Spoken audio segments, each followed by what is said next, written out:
I mean, they're like, look at that guy. I actually have the least amount of hair. It's because I shaved a couple weeks ago.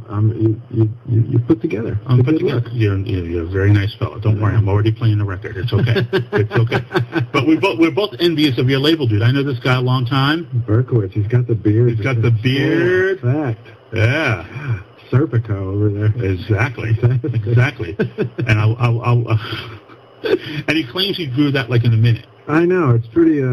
For those of us that struggle to maintain the beard, that's it's almost insulting. Almost. It is insulting because it wasn't until I was this age that I could grow what I have now. I used to be like the king of the anchovies. Oh yeah. Remember those back in school? I'm with you. High school pictures, dudes. The anchovies. When you look back at them, never a good look. Never a good look. Yeah. Well, I'm Larry Flick, and this is Sirius XM LQ. And what you just heard there was a brand new single by David Cook. We've been playing it for a little bit here. It's called "The Last Goodbye." Yeah. It's an interesting way to say hello again by saying goodbye. I know, right? It was funny because when we decided that was going to be the single, I was like, oh boy, here we go. I can just see. Writes itself. It kind of does. If it flops, I'm in real trouble. I doubt that's going to happen. Oh, thank you. Doubt that's going to happen. Congratulations on the new record. Thank you so much. And the new record is called This Loud Morning. Yes. I like that title. Thank you so much. I like that title a lot. Yeah. I'm going to tell you from the outset, I'm a really big fan. Oh, yeah.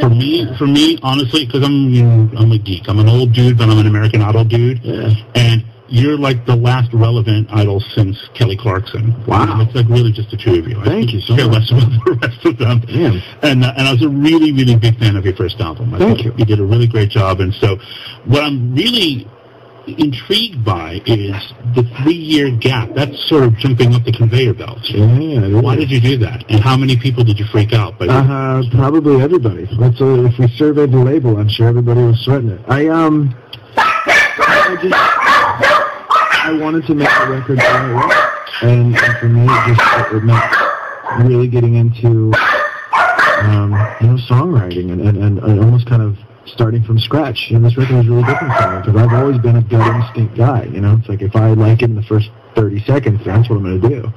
And with this record, I really tried to get out of my comfort zone and take the time to craft these songs to the best of their ability. And we wrote 80-something songs for this record, and 12 made the cut. So, I mean, it's been a process, but I think the end result is this is far and away the largest undertaking I've ever, undertaken for a record. And but I'm really proud of the end result. I really am. And so was your approach sort of a knee-jerk to the fact that the last album was put together really fast? Not so much a knee-jerk. I just thought, I could do what everybody else is doing and rush a record and get all these writers to write me hits, or I can acknowledge and respect the fact that I think I'm a decent writer, and I think I have something to say, and why not just put myself into this record? Like let's envelop myself in this record the way that I want to. And I had a producer that was willing to give me the time to do it. I had a label that was willing to give me the time to do it, and so that's what we did. This record took as long as it needed to take. So this time you worked with Matt Soletic. Yes. Last time was Rob Cavallo. Mm-hmm. Good producers both. Absolutely. But my understanding, just as a listener, is that Matt Soletic is a micromanager in terms of arrangements. Yes. Would that be fair? That's very fair. And will tell you without flinching, no. Yeah, absolutely. So how did you survive that? Because that can be very wounding. Yeah, it's it's almost one of those things where they've got like a coat rack by the front door, and that's where you hang your ego when you walk in.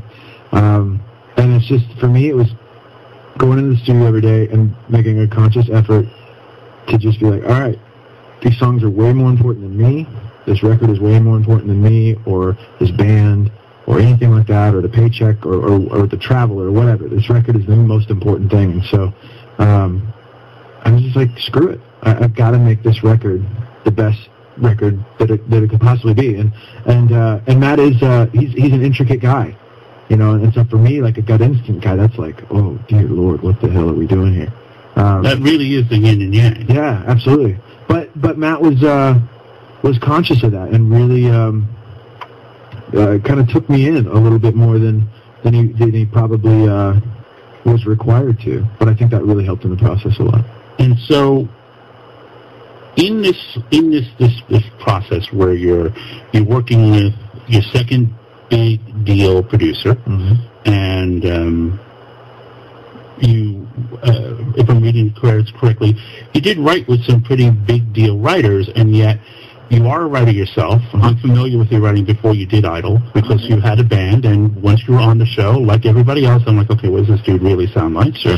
And it was good stuff. Thank you. So how hard was it to pull your pants all the way up, walk into the session and say, I know you're Ryan Tedder, I'm very proud of you, but this is how I want my song to sound?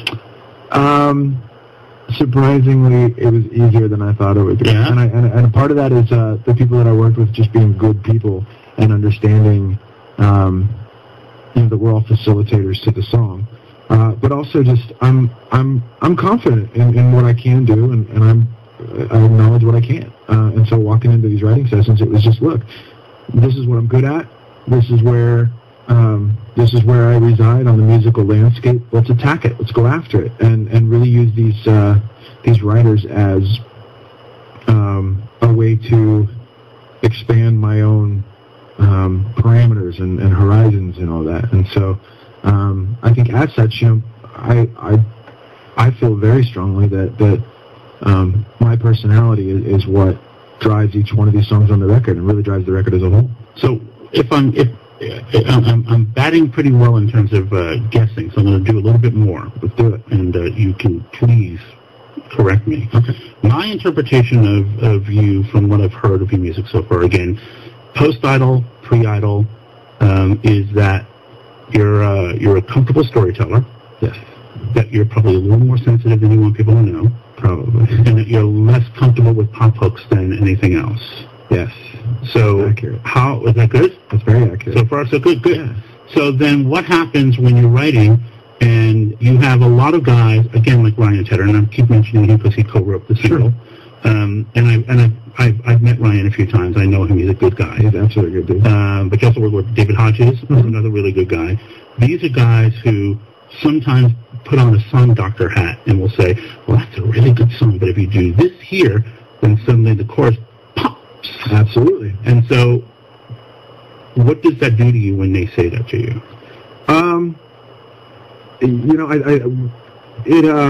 It's a shot in the arm. It stings for a second, but then you realize it's for the better. And their track record kind of speaks for itself. And so for me, it was going to workshops every day and learning the craft. I mean, that's what this is, a craft. It's an artistic endeavor. There's a million different ways to get to the same end result. It's just a matter of what works for you. And so for me, it was just learning my craft. I think anytime you can pick somebody else's brain when it comes to songwriting, I think that's always a plus. So I remember listening to the first album, the first solo record, and thinking, again, because I'd heard your first band album, that I could pick out the songs that you were really comfortable with, and I could pick out the one or two songs that were like right in your sweet spot. Like Barbasol felt like that was full on you. Yes. You probably had to sing two other songs that you didn't want to sing to put that song on the album. Absolutely. I'm doing pretty well so far. I like this. Did you feel like this time it was a little bit more of a balanced situation because you've kind of earned... I feel what's really cool about your last record is that it did well enough to earn you some respect, but it didn't lock you in because it wasn't bombastically big. It was big, but not, you know what I mean? It was like... It was a really good first showing. Yeah. So do you feel like you earned the right to say, I don't want to sing those two songs. I want to sing these two songs?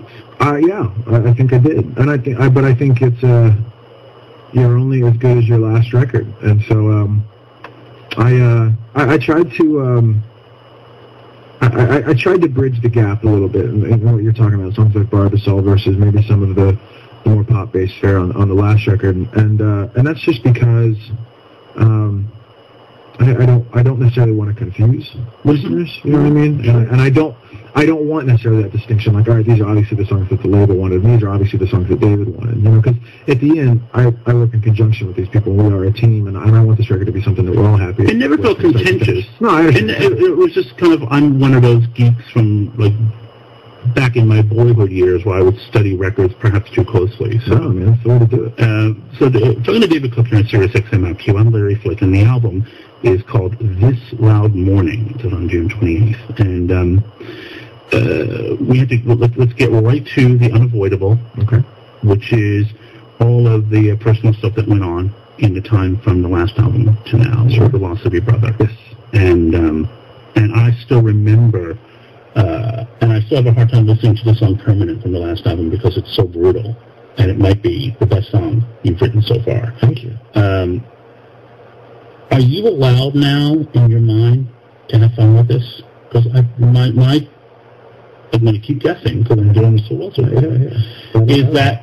Is that, you know, you enjoyed the first go around, but it was riddled with a lot of stress and tension and guilt and all kinds of emotion because part of what you were experiencing wasn't just your dream, it was his dream, if I'm interpreting it all correctly. Yeah, you're good. So can you have fun with this now? Yeah, I mean, look, I don't know that losing a sibling or a family member or a friend or anything like that, especially with something as awful as, you know, cancer, is ever something to really get over. But for me, it's just I have an amazing platform where I get to help in a way that has nothing necessarily to do with music. I get to be involved with charity work, and I know with the last two we were as involved as they would allow us to be with Make-A-Wish, and I certainly want to continue that. But with this record, I didn't want to. I never want to come across like I'm capitalizing or using Adam's death. No, and I have to tell you that, but I want to interrupt you because one thing that was really compelling to me, and I remember talking about it on the air when it was happening, was, if anything, it seemed almost like you derailed your record when it all happened, because you were right in the middle of promoting Come Back to Me. Yep. He passed, and the whole trajectory of the project changed. As an observer, it was clear that you were doing the exact opposite, that suddenly you stopped doing big shows, you were doing benefits. Some of us were paying very close attention. I appreciate it. And so when I was asking you about having fun now, I guess what I was really getting at is, has the joy come back into this? Because with loss, especially someone as close to you as your brother, there has to be an equal balance of pain, because all the great things in the world are happening to you while the worst possible things are happening to you. So has the joy come back? Absolutely. You know, I think it's still peppered. I still have bad days, and really, to be fair, that's kind of where the theme of this record comes from. You know, I had those mornings where it was like you wake up and that's the first thing on your mind, and that's like, it's a hell of a way to start the day. You know, but I'm learning to appreciate things a little bit more, and I think with the last record, especially, you know, at the moment that Adam passed, I think all of a sudden I got a little numb. You know, I didn't want to miss any shows, so we were out on the road, and I didn't process it the way I probably should have. And so, you know, I've said a few times in other interviews how this record was a therapeutic album for me, and never in a blatant way. You know, I never really directly talk about Adam on this record, but I do talk a lot about loss and both ends of that experience. And so, tell me about Rapid Eye Movement, because I was reading about it before you got here today, and I've read the line over and over. Give me one more quiet night before this loud morning gets it right and does me in. That's a really good line, David. Holy shit, man. No, seriously, because that will level anybody who pays attention to what's happening in their lives. Yeah. So. Well, I think for me, though, that's the... if I had to give a thesis statement to this record, that's it. That's the plot synopsis.